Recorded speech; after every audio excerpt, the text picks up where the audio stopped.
Hello everybody, welcome to my How to Play series. And in this episode, I'll be taking you through some of my personal reminders that I use whenever I play Dodgeball. Now keep in mind that these tips apply for both solo and team players and should serve as an extra that complement your play. So let's begin. Tip number 1. Your entire team is only as effective as your weakest players. Dodgeball can be a very interesting game mode due to the broad range of players we have. And most of the time, when you're playing by yourself, you'll find yourself having players on your team that will die continuously, giving the enemy team their players back. Because of this, always make sure you run with the pack and watch their backs, because without them, you won't get through many rounds. And never go out on your own unless you absolutely have to, or you see a great flank opportunity that is realistic. Tip number 2.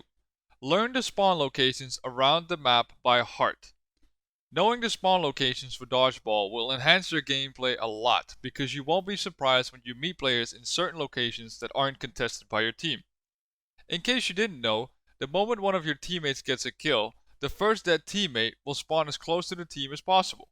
So if you're trying to fight a team that is in one of these locations, make sure you find the weak spot first and exploit it before they bring back their entire team. Tip number 3. Do not rely on the eye of the storm moments. Dodgeball is very prone to becoming a slow and methodical campfest, but can change in the blink of an eye due to a reckless push by either you or one of your teammates. If you wish to improve at your solo or team play, there are ways to recognize these moments and behaviors that other players will present.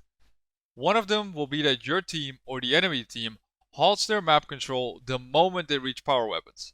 Now in theory and practice, this is a legitimate tactic, but what happens more often than not is that players will become idle and stop moving around completely.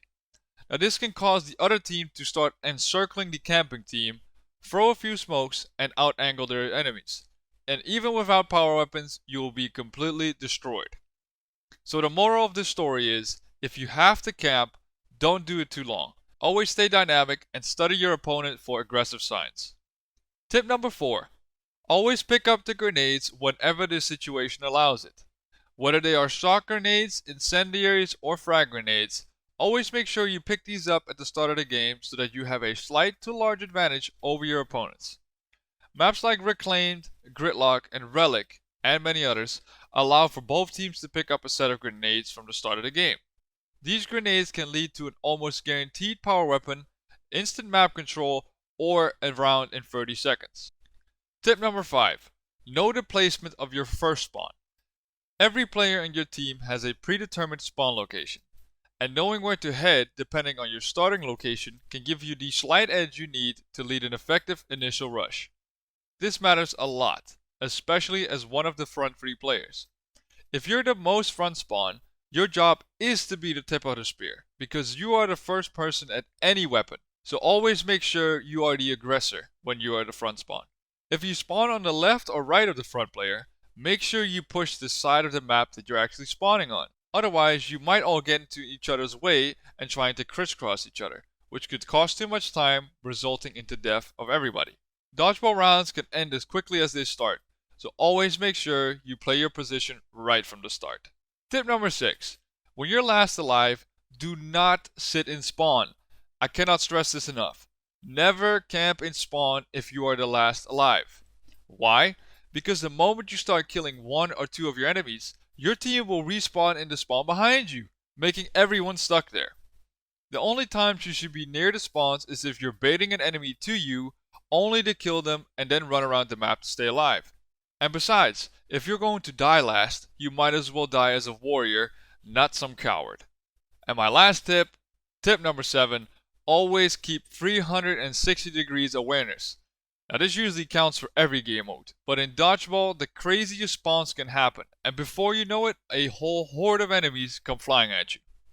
It's crucial you learn to check your surroundings at any point in the game, especially after the initial fights. Use your TACOM and locate your teammates, then use the leftover locations to prepare for the counterattack. So there you have it. A few tips to help you on your way towards a hopeful high rank in Dodgeball. If you've learned anything from this and enjoyed the video, please consider leaving a like, dropping a comment, and subscribing for future content like this. As always, my name's Dutch, and I bid you a good day.